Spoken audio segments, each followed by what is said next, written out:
All right, good afternoon, everybody. It is a blessing to be with you this afternoon here in sunny springtime Gettysburg. I don't know about y'all, but it seems like I have to mow my grass every other day at this point. I guess it was excited to get back into action. I'm Pastor Martin Otto Zimmern, the Senior Director of Continuing Education here at United Lutheran Seminary.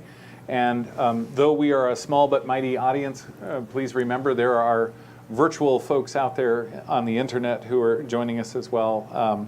And folks, if you're online and you want to put a note in the chat about where you're viewing from, it would be neat to see how many cities and towns across the country we get to enjoy today. And also when it comes time for our Q&A, don't hesitate to write questions in the chat. I'll kind of keep an eye on things and share your questions with our author, who is a delightful woman who had quite an adventure in the Dallas-Fort Worth airport yesterday, but she lived to tell the tale. Maybe there's a book in that, I'm sure. I'm sure. But our author, Missy Buchanan, is a speaker and advocate for older adults, particularly within the Christian faith community. She's recognized for her work in addressing the spiritual and emotional needs of aging adults through books, devotionals, and public speaking. She has authored 11. I knew it was either 7 or 11, yeah. 11 books, including Living with Purpose in a Worn Out Body, and kind of relates, and Voices of Aging, and also From Dry Bones to Living Hope, which is kind of be the focus of our conversation today.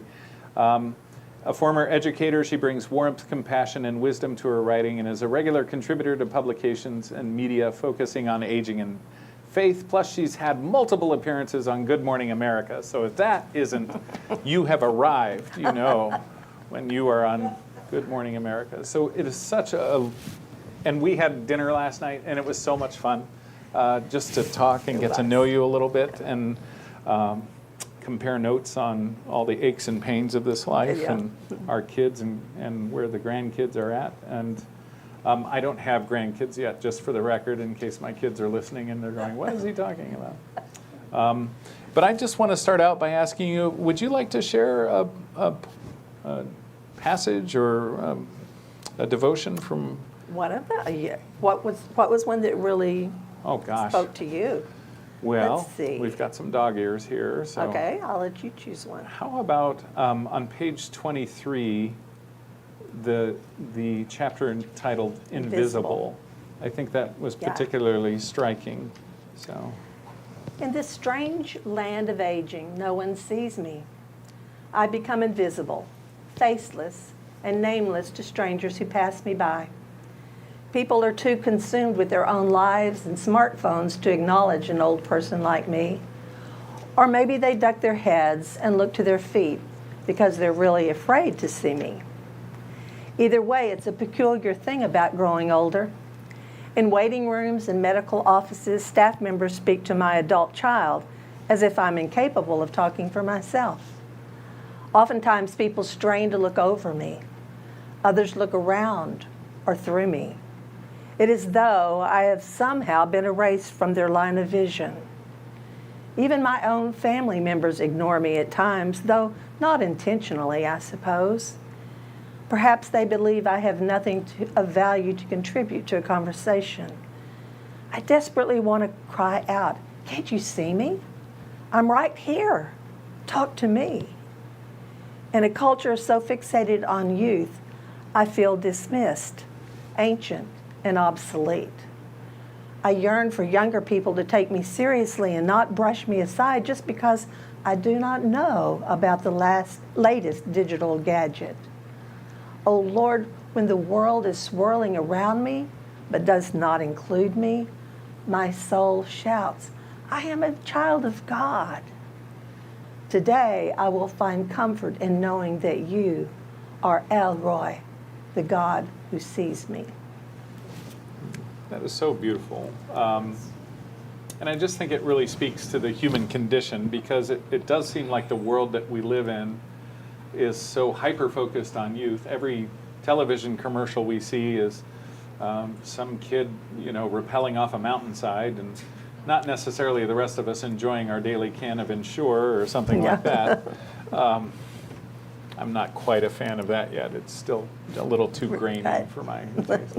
Maybe have to add a little something to it, But it's amazing how the markets seem to think that there is no use for us as we age. And I even think that sometimes in the church we make the difficult, or not the difficult, but the horrible mistake of ignoring our elderly members who bring so much wisdom to the table and experience, so that we can focus on making sure the kids have a mission trip in the summer, or that we can, have Bible studies for new moms and things like that. So I don't know. Do you want to speak to how it is we ought to approach our pastors when it seems like the focus in a congregation is? I'll tell you what I like to tell pastors when I have the opportunity, or any church leaders, because I bring up the image of a rowboat, and in this rowboat there are no oars and there's no motor. And as the church, we too often put our older adults, particularly when they reach a level where they're not able to be active in the church as they once were, we tend to put them in that rowboat and push them out into the reservoir, lake, river, whatever, and say good luck. Because what happens is that, it is true that they begin to feel a loss of purpose. Oftentimes in retirement, when I'm no longer the teacher, or I'm not the CPA, or I'm not this or that, then it's like, who am I? And what do I have to offer? And so I have to remind church leaders, that spiritual formation should not be ending just because your Social Security begins. That spiritual formation needs to continue until our last breath. And so I will often challenge church leaders and say, tell me what you are doing to encourage faith formation in your older adults, from active to the most frail. Because, for that aging boomer who can still drive to church and participate in the Bible study and whatever, and be active and perhaps go on mission trips and whatever, it's very different than it is for that person who is living in a nursing home in a half a room and has very few visitors. And so we need to look at, older adults as this wide gamut and not just one particular group. Yeah, and you said something very interesting, that somehow after we retire we have a sort of an identity crisis. I also will say, when I was serving in the parish, it was amazing to me how many married couples would come to me after they were both retired and discovered that they were living with a total stranger, and they weren't necessarily getting along very well. I didn't have a lot of wisdom to offer other than to sit and listen to these stories, but it was interesting because a lot of it had to do with their identity as a couple. Right. So that begs the question, what really shapes our identity? Is it what we do, or well, who? Our world tells us it's about productivity. What is it that we can produce? Yeah. And as we age, that changes because we're not able to produce things and whatever as we once did. And so we kind of shift into more of a state of being. But they're equally important, and we forget that it's not all about making money and doing this and having that, badge on your desk that says this is who I am, I own this company and whatever. We have to remember that our identity is as a child of God. I think I was sharing this story last night that I was speaking at a dementia conference not too long ago. And we were talking about, the importance of those older adults who are struggling with dementia, and most especially those that are dealing with them, forgetting that they still have value. And we talked about, I said, I want you to imagine putting a sticky note on somebody's head that says, Imago Dei, made in the image of God. And how would we treat each other differently with that, that person that has dementia, that's struggling, that maybe is frustrated, and we want to react this way. But if we see that on their forehead, wouldn't we act differently? Yeah. I think it would be nice if we could remember that just about everyone that we encounter. But it isn't always easy, because I think we're too quick to assume things about others based on appearance or age, and their ability to articulate what they want or need. And I know when I was a pastor in the parish, I always had to work up a bunch of energy and courage almost to go into the nursing home. But when I came away from it, I always felt so blessed to be able to spend time with the members of my parish that were in these places. And I had to keep reminding myself, that this is all part of the same community and body. Right. Even though they're not visibly present on Sunday mornings, there's so much more to this church thing than who's sitting in the pews. Well, and in part, as you were speaking, made me think of a 99-year-old friend, a man that I would visit each week. And he shared a room in a nursing home. Yeah. He was either, reclining on his bed or in a wheelchair. I mean, that's how his days were. And I remember one day him saying, he said, I just have nothing to offer. There's not anything that I can do. I feel so helpless. And then I realized he was known as the high five guy. No. And what he did was just as natural as could be. He would give high fives to anyone who passed by. If they passed by his room and he was inside, he would give them an air high five. And I sat there and watched the expressions on people's faces. It didn't matter if it was staff, if it was, someone else that was a fellow resident, if it was family members and whatever. And you watch the expressions of everybody who was changed in that moment because he did a high five. And I told him, I said, don't you see? He said, but that's such a little thing. And I'm like, no. In God's economy, that's a big deal. I'm standing here watching it, and I see how what you do is changing their day. Yeah. It's changing the trajectory of their day. Yeah. And I could kind of see the lights come on, So it was a matter of the world telling him, that's not that important. But then if we put it in what God's economy is, then he begin to see the value. Yeah. And I love the phrase God's economy, because I think we do see a distinct difference in this current American interesting culture in which we're living between God's economy and what the world is telling us to aspire to or to be ambitious about. And somehow it seems like we're forgetting that human relationships are the only thing that we can take with us when we die, and not necessarily all the junk in the garage that I have yet to clean out. Just a little shout out if anybody's interested. I've got lots of $10 items happy to give you. But you also have a beautiful and very poignant chapter in your book on forgiveness. And because as we age, we have more to forgive and more to be forgiven for, I just would like to ask you to talk a little bit about that and what inspired you you gave some advice about think of 3 people that you ought to forgive and also 3 things for which you need to be forgiven. How did you arrive at that interesting formula? No, you don't need to tell me what 3 things.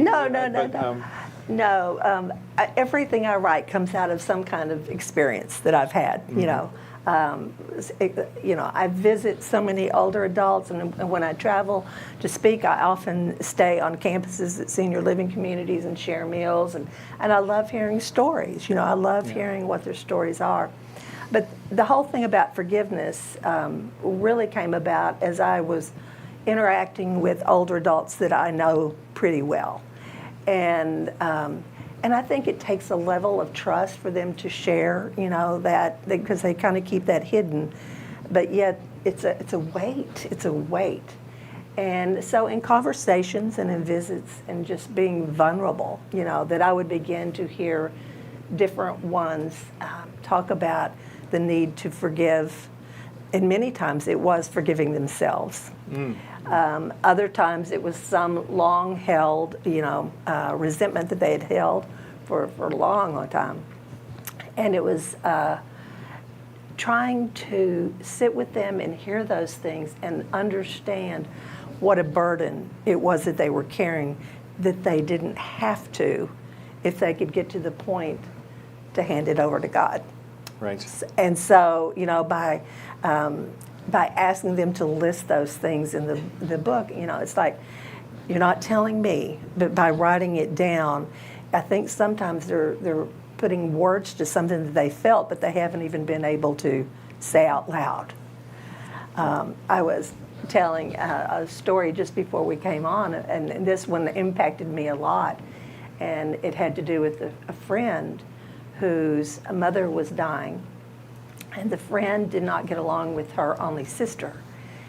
And on the mother's deathbed, and I was sitting with her one afternoon and I was the only one that was there. And I was seated outside on the deck, but I was just steps away from where the mother was. And I could hear her stirring, and so I got up to check on her and whatever, and these tears just coming down her face. And I asked her what was wrong. And she said, "What did I do wrong that my two daughters hate each other so much?" And this was on the day before she died. And I thought, what a heavy, heavy burden that was on her heart just hours before she died. And I thought, had her daughters known that, and I think they did, but just couldn't get over that resentment. And I thought, this is so sad, trying to help people wrestle with that and, before the end comes, and to let that burden go. But it's hard. Yeah. And parenting is certainly they didn't teach me about that Right. in graduate school. Right. Yeah. We have a running joke in my family that if my son isn't in the room and I still say something, am I still wrong? That's a good one. But and I say that with love because Of course. He and I are always those fragile male ego things. We're jockeying for position in the family system, which is interesting to me because what I've discovered too is that as we age, men, for some reason, tend to go more silent and stoic and withdraw, and we have a harder time expressing some of the things that we're experiencing. And that's not necessarily an obstacle for women. I don't know. Do you have any thoughts on I do think that women are more, and this is a broad brush for sure. Certainly a broad brush. But I think for the most part, women are more willing to talk about feelings and things than most men, and whether that does come from, I think about even my own parents, and my dad was that fix-it guy, he was that 6'6" Texan, and he could fix anything, and when you get down to it, some things in life you just can't fix. But I remember the day, and I was visiting him and my mom in their senior community, and he had asked me, he said, "I have a job for you if you don't mind." And he pointed to the ceiling fan. He said, "I need a new light bulb in that ceiling fan." Now, he could have called upon the maintenance people and whatever, to come do that. But I was there, and he asked me to do it. And so I got, the step stool and did it and whatever. And after I got down, I remember saying, I said, "Dad, thank you for that, because that had to be hard. That had to be hard for you to ask for help." And he just teared up, and he said, "It was, but I needed to do that." And so those, I think those tender moments in which, instead of mocking or making fun of, because you can't do that anymore, it's that vulnerability. I think there's strength in that vulnerability to say, I can't do this. I can't do this safely. And so to be able to admit that, I think goes a long way in in building a relationship with your adult children, you know, Yeah. so that they go, I get that, I get that. Yeah. Yeah. My head's just whirling because I'm oscillating between how our kids are approaching Angela and me as we approach, you know, the midpoint of our lives, and they're starting to ask us questions about the future. And then we also recently went through a journey with Angela's dad where he was diagnosed with dementia, and he died this past October. And, you know, it's interesting how you always think of something, it seems, when it's too late, after the kids have walked out of the house or after dad's gone or something.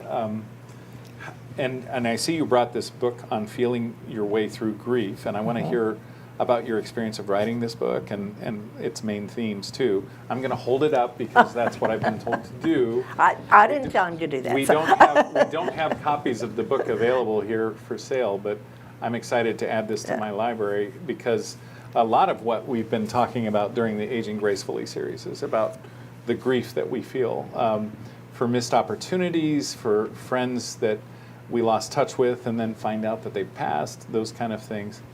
What is it about your experience that helped you, guide you through this book, and what are some of its main ideas? I had always said I would never write a book on grief. You know, I speak on aging faithfully and whatever, and but the whole thing of grief, there are tons of books out there, and so I didn't really see a need for that until my husband died. And so I immediately went to my own library because I had probably a dozen books on grief and brought them out, and I can just see this so vividly. I was sitting on the sofa and, you know, I had a pile of them and I just started thumbing through them. And some were like too academic, you know, and where I was in those early weeks, I didn't want anything academic. I didn't care about definitions or stages or any of that. I just didn't. And what I realized is I was looking for something that spoke to my broken heart. And other ones that required homework, and I didn't want to do homework. And some were almost cliche. And I say that hesitantly because the words, I'm sure, were great and fine. It wasn't anything about the book, but where I was in life at that moment, it was too cliche. It was like, almost like, read this prayer, read this scripture, you're going to feel better. And I'm like, no, I'm not. No, I'm not. And so I really began to write it out of just real life experiences. So it's like a little snippet of life, you know. I write about putting my hand on the door to go outside, the doorknob comes off in my hand, and I'm standing there looking at it and going, well, now what? You know, who do I call? What do I do? You know, just little things of life. And Upper Room was so great because when I told them, I said, I don't want to do a prayer. I don't want to do a scripture. And it's not, of course, there's important to my faith. All I wanted was just one little prompt at the end of each one so that someone else that's reading it might prompt them to feel. And the name of the book is Feeling Your Way Through Grief, and that's the way I've tried to approach it is that be honest about those emotions. You know, I remember one older friend, she was so precious, but she was like, now keep that stiff upper lip. And inside I'm going, nope, not going to happen because, you know, I think I intuitively knew it's like, no, I've got to be honest with those feelings. Yeah. And the people that helped me most at church were those that they didn't try to give me any of the cliche answers. They were the ones that would just put their hand over on me when we're singing the hymn and the tears began to come. Sure.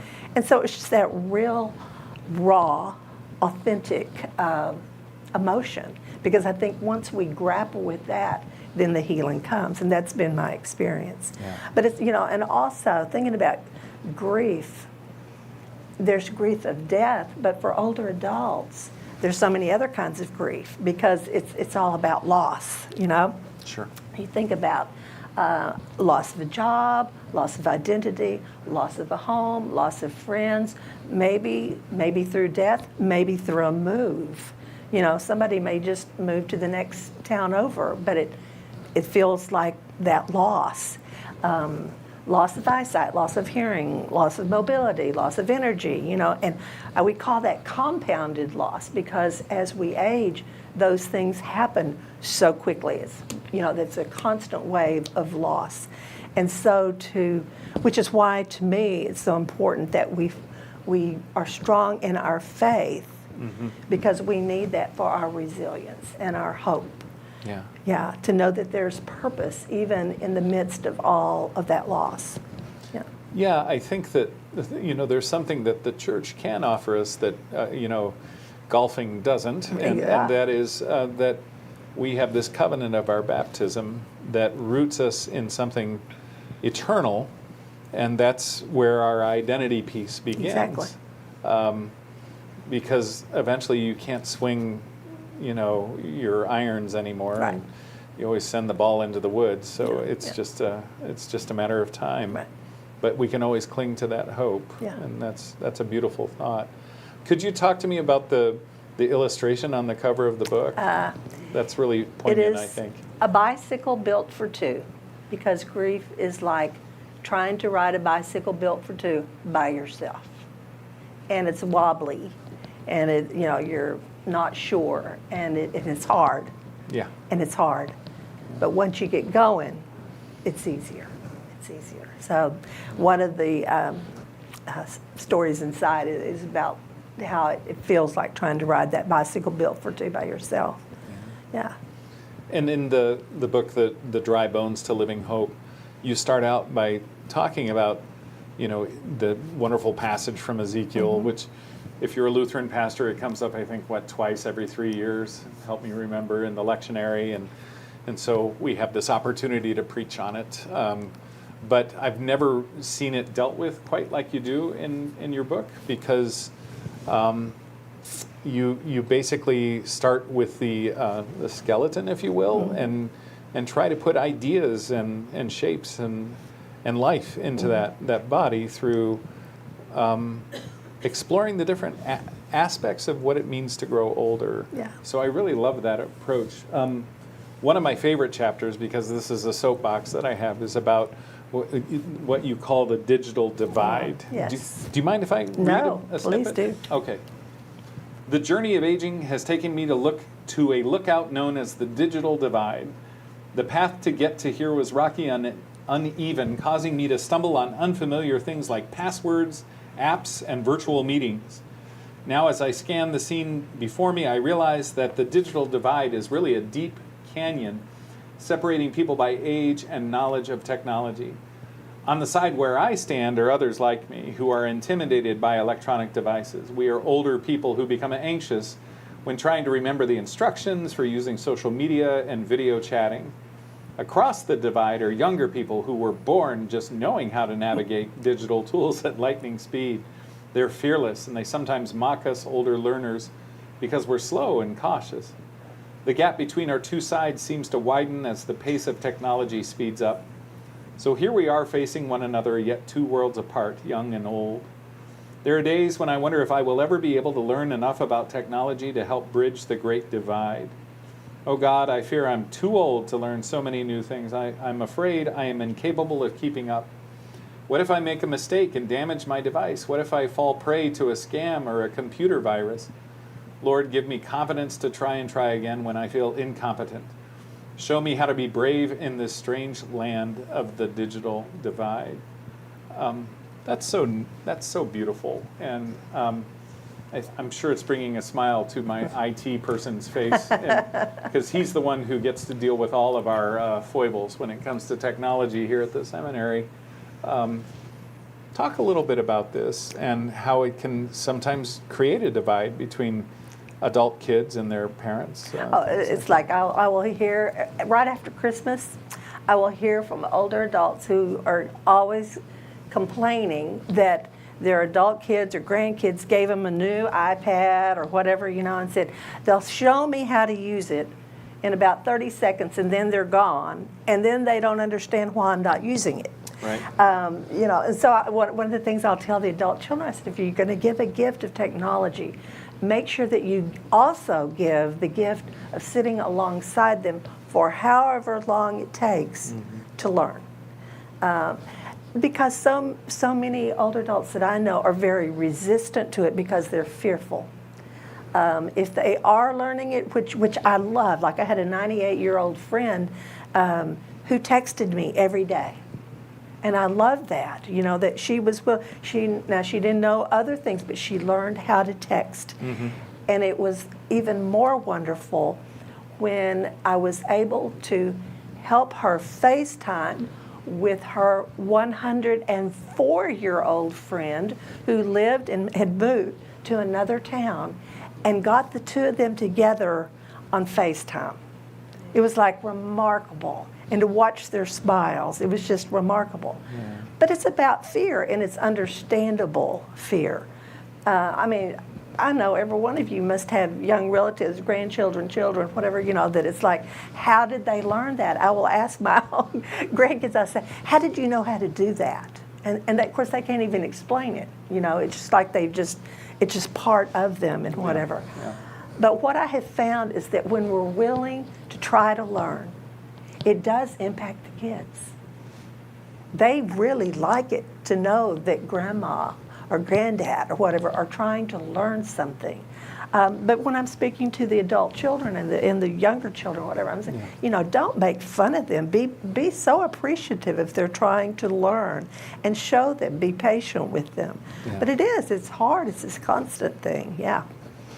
It's funny to me too that the nature of the conversations that my adult kids want to have via text, they'll start out with these life-changing questions, and they expect me to be able to respond, you know, with my thumbs.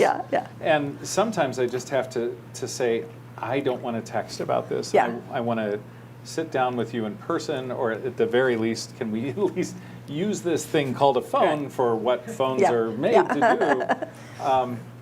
I wonder what that generational difference is. Why the Gen Z folks, as we call them, why they prefer to talk about the deep and troubling things via text, whereas folks Gen X and older, I think we were always taught that you have to have these difficult conversations, if not on the phone, hopefully in person. Right? Even though that might make it more intimidating.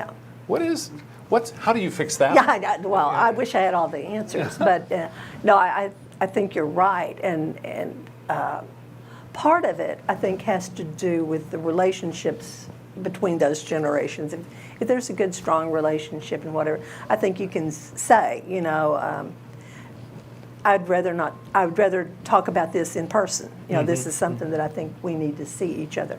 As we all know, you know, that they're all on their devices all the time, and so the face-to-face has become secondary. And so I think that is where we can step in and say, okay, that's okay for part of the time, but this needs to be face-to-face. There are moments that we need to have honest dialogue, looking at one another. You need to be able to see me, and I want to be able to see you. And I think it's important that we, you know, as the elders and the families and whatever, be the ones to say, you know, this is important enough that I want to be able to do that with you in person.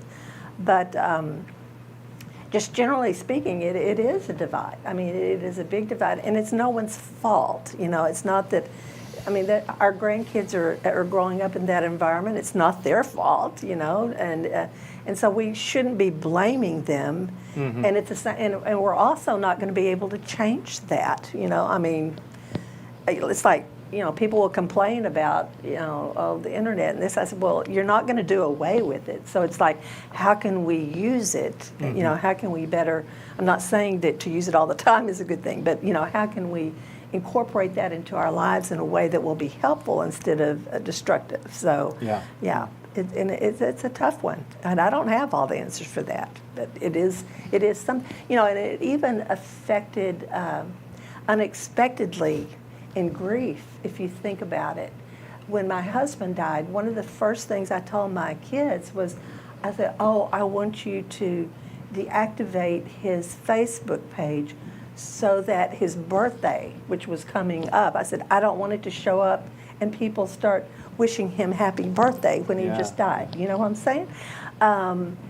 And another thing, and I'll speak to this when I'm speaking in groups on grief, is that, say, in churches, you know how quick I don't want to say gossip, but the telephone lines. Yeah, it's gossip. It can be gossip. But it's like, I caution this, that don't ever post about someone's death until the family has. Oh, yeah. And this happens all the time. I've seen that where someone will go to the wife, the spouse, or whatever, and post on their Facebook, I am so sorry to hear that, about John or whatever. And then, boom, you have, all these comments and whatever, and conversations, they're taking place when this spouse is dealing with, now what? Yeah. Now what?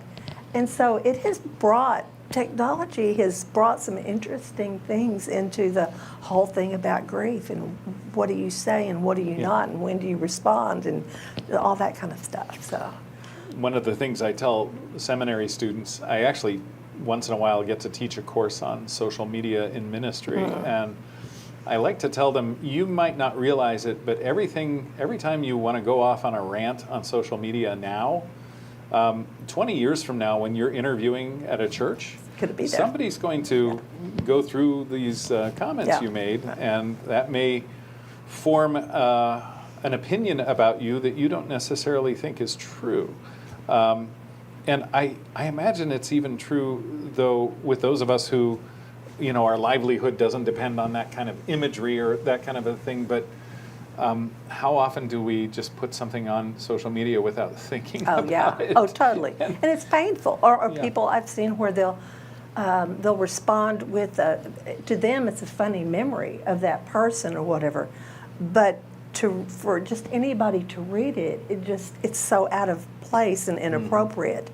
And I remember that when my husband died, there was someone that showed up at our door. I mean, I knew this person not well, but knew them, invited them in, and their question, they just wanted to know, did he die because of the COVID vaccine?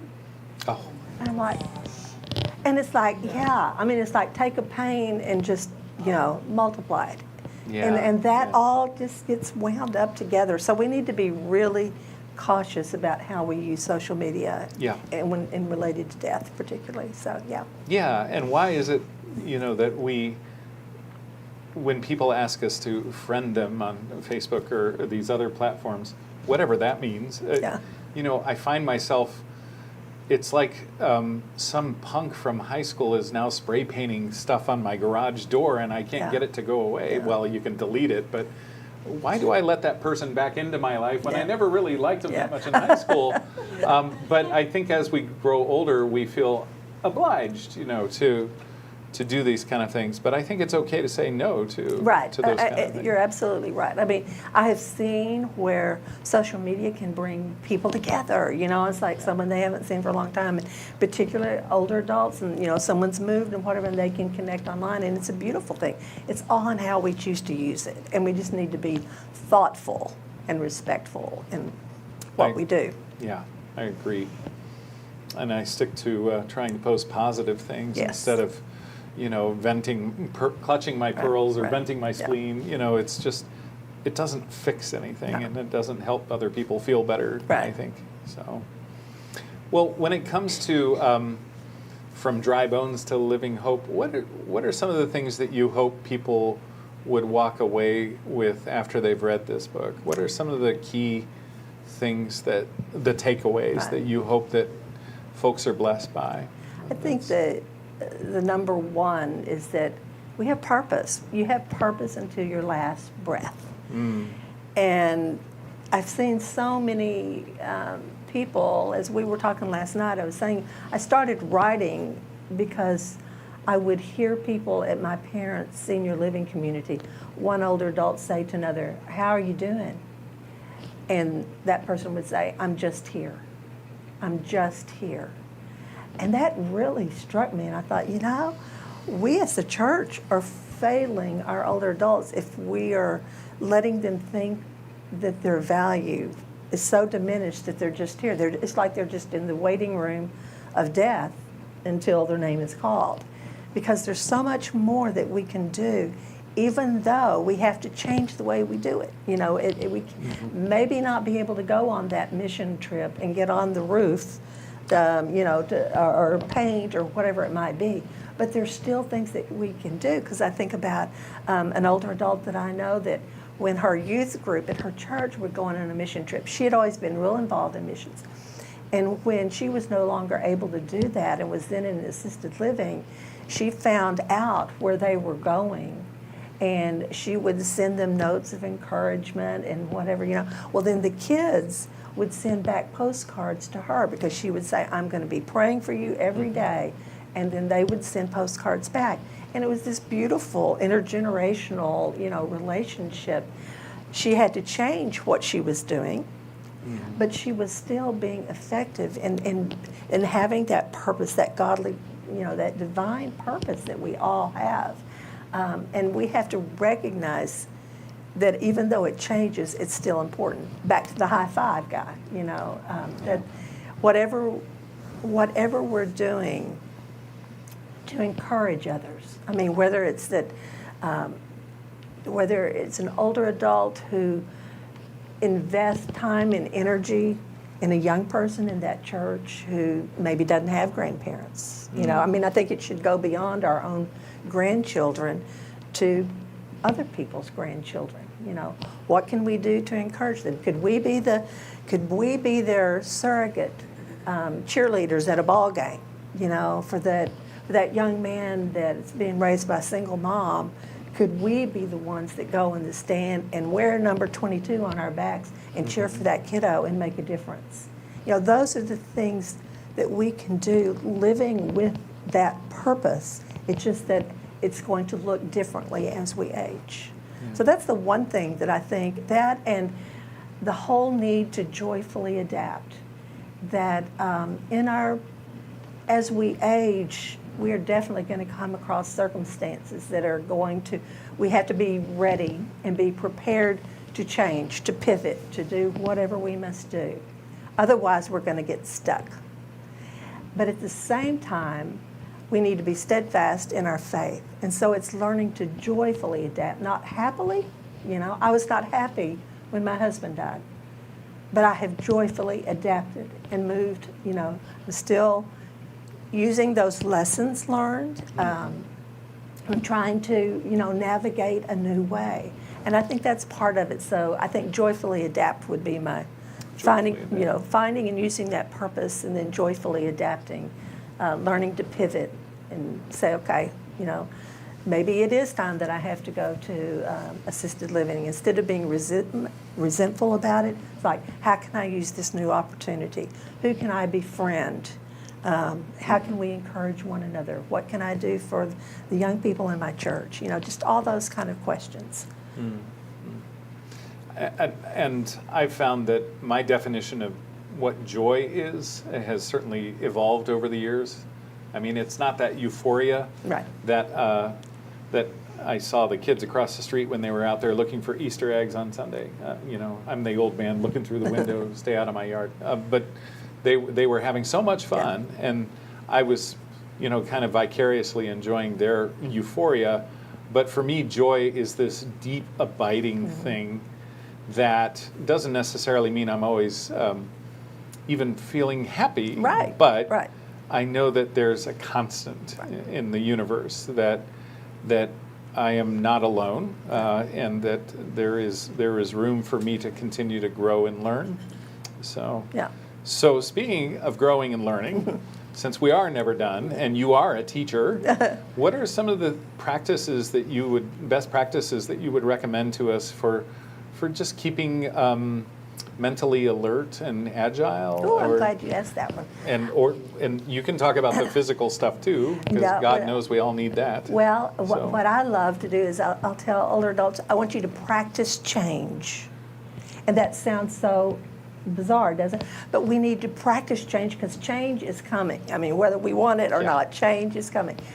And what I mean by that is that every day, do something new, do something different. And I'll just give little examples, like, okay, if you like to read romantic novels, okay, romance novels, for the next time you go to the library and you get books, I want you to read, you know, a biography or an autobiography or something different, something different. If you always watch the same TV station, change it.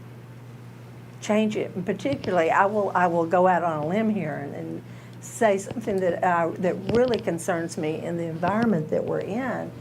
And that is when I visit a lot of older adults that I hear their doors are open when I'm walking down the hall and I hear cable news blaring. Okay? And I don't care if it's Fox or MSNBC or whoever. If that becomes the soundtrack to your day, your well-being is being eroded and you're not aware of it. And yet, there are many older adults that do that almost as company, you know? Yeah. And so I will encourage them. I said, okay, if you have to have the noise, turn it on a Hallmark movie. Do something, you know, get 30 minutes of news is really all you need in a day because the rest is just bickering. It's just bickering one over another. And that is really detrimental to a person's well-being. So, you know, I tell them that all the time. But those, you know, but to try a new food, you know, sit in a different place, drive a new route, walk a new direction, but be very intentional about change and not look at it as your enemy, but start embracing it in smaller things now, which will help you later on. Yeah, I love that. And I was always worried about my father-in-law, you know, being stuck in front of the television, but he just found a channel that just played baseball 24/7, and you know, I guess that's better than if you're going to watch television, it's, you know, better than being shunted into a silo where you know you're not willing to learn or listen to other people's opinions. Maybe sports is a good antidote. So, well, I just know I've had so many older friends and whatever who continue to impress me by what they're willing to learn. I had one friend that had always wanted to go to, is it Machu Picchu? Peru, whatever. And so he did the virtual reality, you know, because he knew he couldn't go physically. And so we were able to line that up. And it was like, he was just fascinated by that. But he would tell me old movies to watch or, you know, just different things. And so we need to stay curious about things. And, you know, if you're driving home and you see a building or a site or something and you wonder what that is, find out about it, you know, because there's always a story. So and continue each other to help each other to learn and not just say, you know, I'm done, and which goes back to church and spiritual formation and studies, Bible studies, you know, that it's not like we've reached that final point, hey, we know it all. You know, we don't. And the kids and the adult children or whatever will be so impressed. I mean, I love to ask my grandkids, I'll say, okay, you know, today we listened to the Beach Boys. Now I want to hear, you know, what's your favorite artist? Tell me about who you like to listen to and why. Well, I can't even pronounce half their names, but I'm trying to learn, you know. I want to be interested and to know what they're interested in. And then they, in turn, get a kick out of listening to Peter, Paul, and Mary or the Beach Boys. So there you go. Okay, all right. Well, I like to kind of surf the web and find out what is really popular with kids, my kids' ages, so I can be like, wow, have you heard that song by Chappell Roan? And they're like, how in the world do you know about this? You know, that's off limits to you. You're not supposed to know about that. So that's always a fun thing to do too. But I have just found so much hope in here and delight in it. And I guess I never considered myself as an aging adult until, you know, my kids remind me of it. But it's beautiful how this book kind of is a traveling companion for that, and so I'm grateful for that, and I'm looking forward to feeling your way through grief because none of us grieve the same way, but it's always nice to have a friend who appreciates what you're going through and is able to share their stories as well. So. Do we have a moment? Well, of course we do. I'm in charge of this. We have a little bit of time left. We can have some questions. And My boss, Amy, has the microphone there, and we ask that you put it right up to your mouth when you ask questions so that the folks who are watching online, which, by the way, we've got a lot of folks from Pennsylvania, we've got some folks in Nebraska, Maryland, Delaware, and Susan France from Cleveland, Ohio. If it's the same Susan France, I think you are. We go way back, don't we? So it's good to see you online as well. Feel free to put your question in the chat if you're watching online, or if there are folks here who have questions for Missy. She's an open book. That's what she told us last night at dinner. So feel free to, don't be shy.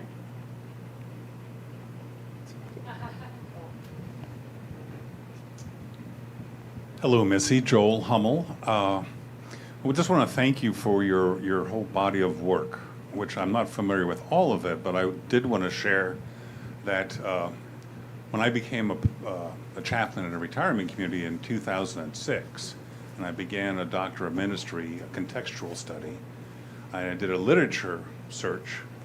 I found your living purposely in a worn-out body. How lovely. And meeting you today and hearing you speak helped me to recall how important that was as I formed my learning and formed my study. Because I really resonated with it at that point. I was 18, 20 years younger then. Sure. And my journey with aging, to journey with people who are aging, was just beginning. And you provided a lot of great insight with that book, and I'm grateful for that. And happy to see so many other books since then. Because at that time, as I remember it, around 2008, there wasn't a lot of literature out there on the spiritual side of aging. There's things on the material side and financial and medical side, but the spirituality of aging was very, I can't say lost, but very nascent, very small. There were those that wrote about aging and faith, but not to the person, is what I found. And that was one of the reasons that I started writing, because I was looking for something that that older person could read and not about them.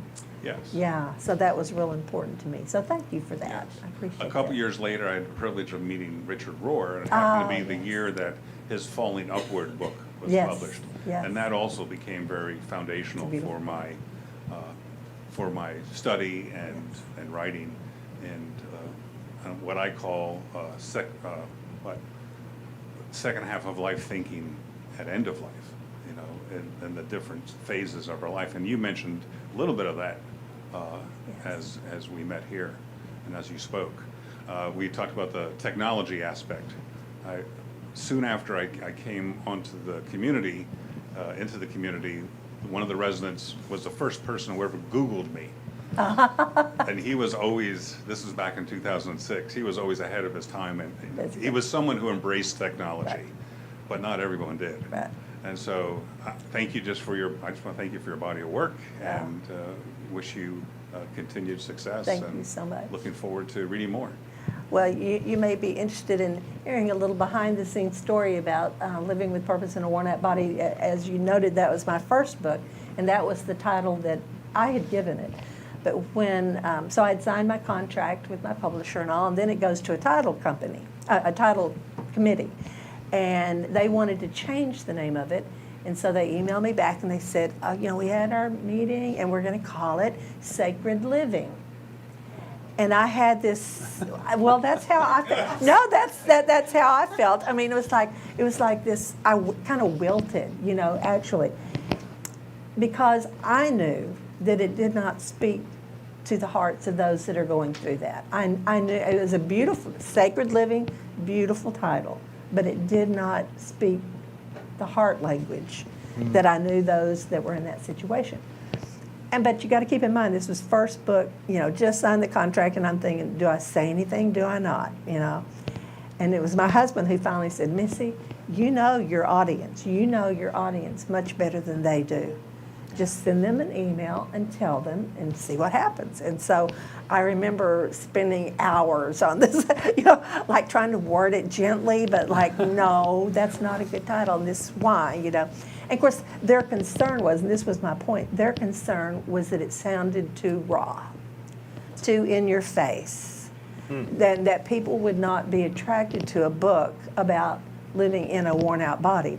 And so I told them, I said, you don't understand. To the people that are living in worn out bodies, they totally get it. They totally get it, and it usually kind of makes them grin, actually. They'll read and they go, yeah, that's me. And to the credit of my publisher, as I understand it, it's the only time that they've gone back to the original title. And so they went with it. And now they would say, it was totally the right move. But I remember that moment of like, do I send this, do I not? And click, and there it goes, So anyway, that's a behind-the-scenes story. That's a lovely story. And that really reflects the culture trying to impose. We want that behind closed doors. Right. We don't want to pay attention to that. Well, I think what you're speaking to is we live in a world where, we may be trying to do something that I think is inspirational and gives hope, but there's the business side of things too, and they're thinking, well, that title might turn people off, so we have to think about, the bottom line and so forth. God's economy and, the world's economy, and we live in that tension.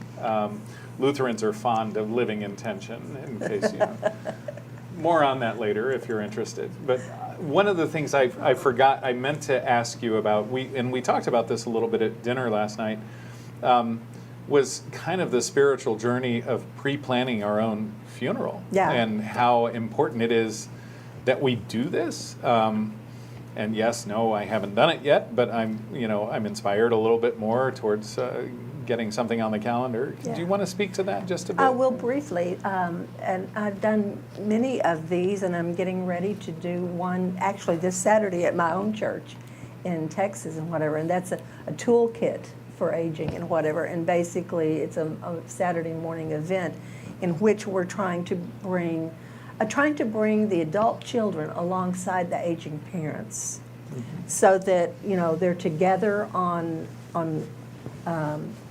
a plan that may change, because we have to be ready for change. We don't know how it's all going to unfold, but there are certain documents, legal, financial documents, and so often older adults think that because they have a will, they think everything's covered.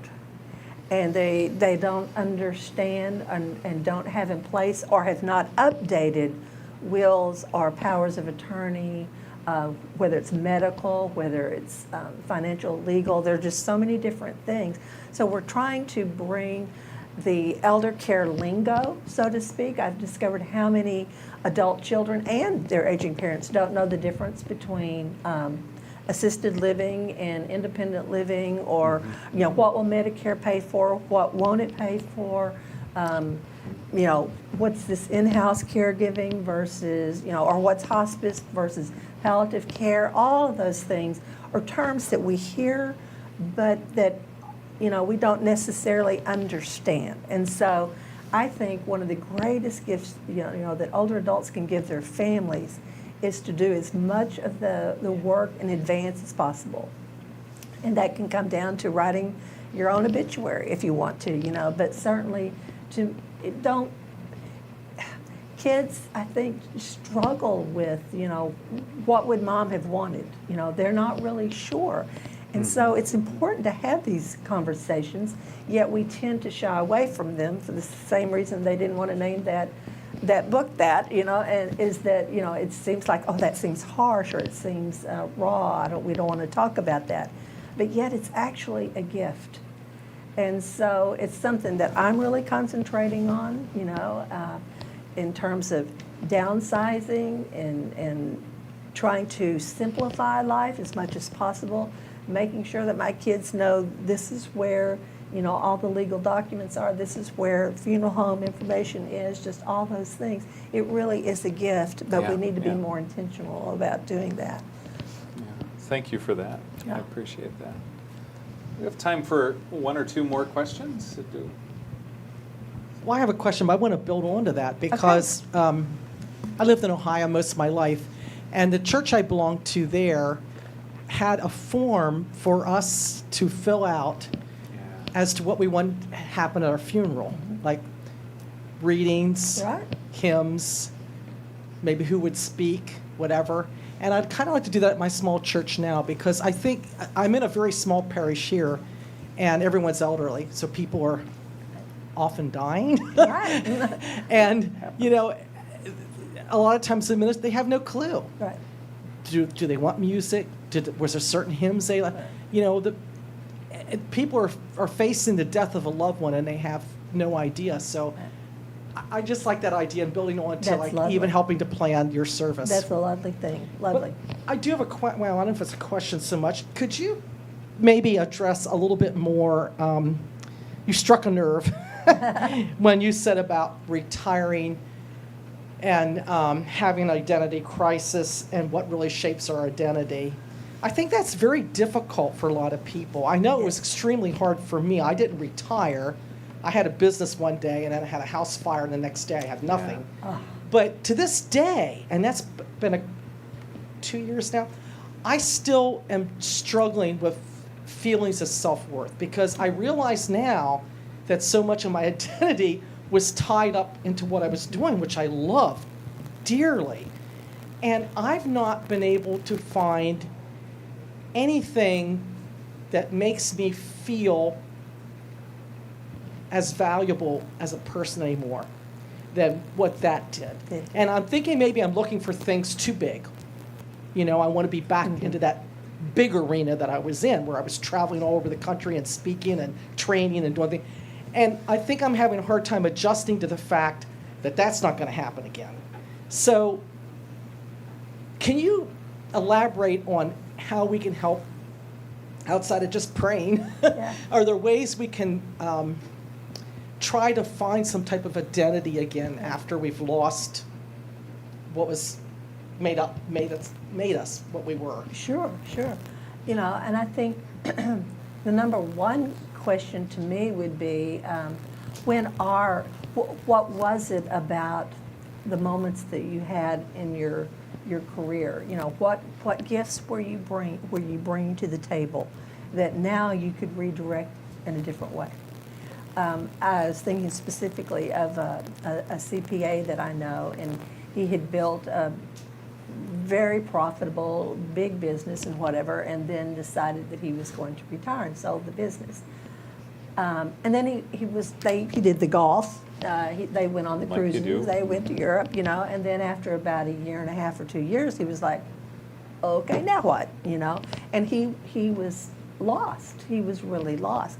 And he talked about, you know, should he go back to work? And he didn't really want to. He didn't want that structure again, but he wanted to know that what he was doing made a difference. Well, the church that he belonged to came to him and asked if he would be willing to start, it was kind of like a basic financial class for a group of single moms who were all struggling. It wasn't about taxes like he had done, but it was about, you know, how could they survive? Basically, it's like, what do they need to do differently in order, because they were just all floundering and getting behind in payments and, you know, paying too much for this with this credit card and whatever. And so he went into it with kind of this little trepidation and whatever. But now it has grown to like 3 afternoons a week. Wow. And he said it just fills him so much because he feels like he's doing something that is actually more worthwhile than what he was doing as a paid CPA. And so, and what you're talking about is so true. I mean, I think about purpose is that life-giving force that's within, I mean, that we all need and want. And there's a story about an aqueduct in Spain, you know, and it was historic, and it still had the water coming down to the little village and whatever. And then they needed a more modern water system and whatever, so they built a new system, but they were going to keep the historic one as historic, you know. But what they didn't know was that without the water, it just baked and fell apart. It just crumbled. Oh. And it needed that water. And I think that's the way we are with purpose. It's easy for us to crumble if we don't have that sense of purpose, that we're doing something that means something to somebody else. And so whatever your gifts are, it's like, how can you reshape them, repackage them, so to speak? So whether it's in a volunteer thing or if it's I don't know in what capacity, but I do know it really does make a difference. And I think we have to and sometimes it can be someone else that can look at you and say, oh, you have these gifts, you'd be really great at X, Y, Z. So I think we have to help each other in that regard too. You bet. We have a couple of comments from online. Our friends in Wilmington, Delaware just said, one of our members just handed me a note. How can I fit in? Go talk to your choir director. You can continue to grow and learn. This was the choir director relaying the message. And then another person shared, coming to terms with our nevers, like I'll never do X. Yes. Starting, I think, too, with some of the physical challenges that are new to us as we grow from day to day. Yeah, that goes right along with the book and the part I have about laments. Mm-hmm. God wants us to lament. He invites us to lament. The scriptures are filled with stories of lament. And we have to remember that a lament is not grumbling. Grumbling is being unhappy because they put raisins in your oatmeal cookies, okay? That's grumbling. But lament is that deep, deep-seated, heartfelt emotion that you're feeling about something, crying out to God. And when you think about David's laments and whatever, they always come back to where he's calling out his own soul back to God. It always ends in praise. Mm-hmm. But it's this, raw thing of saying. And so I have a portion of the book and what it said, gone are the days when. And I said, I want you to respond to that in 5 different ways. Gone are the days when I could drive myself to da-da-da-da-da, when I could go on that riverboat cruise or make that international flight with no problem. Gone are the days when, and for every person to fill in those blanks and think about it, because those are the laments where it's not going to change. That's not going to change. But we can lament them, and God calls us to do that. And by putting it all out there, then we're able to move on. Yeah. Thank you for that. Yeah. Thank you. One more. You've got the last word, Joel, so make it. Last word. At the end of my journey studying faith and loss and grief and aging, the question that ended up being the seminal question was, what will feed your soul? There you go. How can I feed my soul? And that soul. was the answer for, what will I do in retirement? What feeds your soul? Yeah. And that just opens up, just that question alone opens up so many opportunities. And so we have to get to that point where we're like, I don't know, let me think about that and just start jotting down thoughts, What feeds your soul? That's a great question. That is a great question. The question I find myself asking is, how can I become the person that my dog thinks I am? Yeah. It's a good title for a book. It's a good title for a book. Maybe one of these days. Yeah, the dog will write it. Who knows? But I have to finish up with just a little infomercial. Sure. So sorry to end on a commercial note, but next month we have, I believe on May 22nd, check the schedule, New York Times columnist Frank Bruni is going to be with us, and we're very excited to welcome him to Gettysburg. I don't know if he's ever been before. Is this your first time in Gettysburg? I came as a child. Okay, of course your I 8th don't grade remember trip. too much. Yeah, there you go. We have a lot of statues. They're easy to see. It's beautiful. So Frank Bruni will be with us next month, and then we'll take the month of June off. In July, we will welcome Mia Birdsong, whose book called How We Show Up, and it's about building community, which I think is crucial in this bowling alone age in which we find ourselves, how we create community around us. And we have a new author who's coming to us in August. I'm very surprised and happy to announce this. During the middle of August, Dr. Deanna Thompson, who is actually retiring from St. Olaf College, way out west, is going to be with us. And she has been living with stage 4 cancer now for close to 16 years. And she has had this amazing odyssey, this spiritual growth as a result of it. And so she's going to be here talking about the book that she wrote, about her experience, and also what she calls the gospel of irresolution. Sometimes there just aren't answers. There aren't neat, tied up in a bow endings to stories. And I'm really looking forward to having her here to share her wisdom with all of you. I hope you'll be able to join us in August for that. And then we'll be looking at September with Anne Lamott. We'll probably move over to the chapel for that one so she can have a little more room to That's right.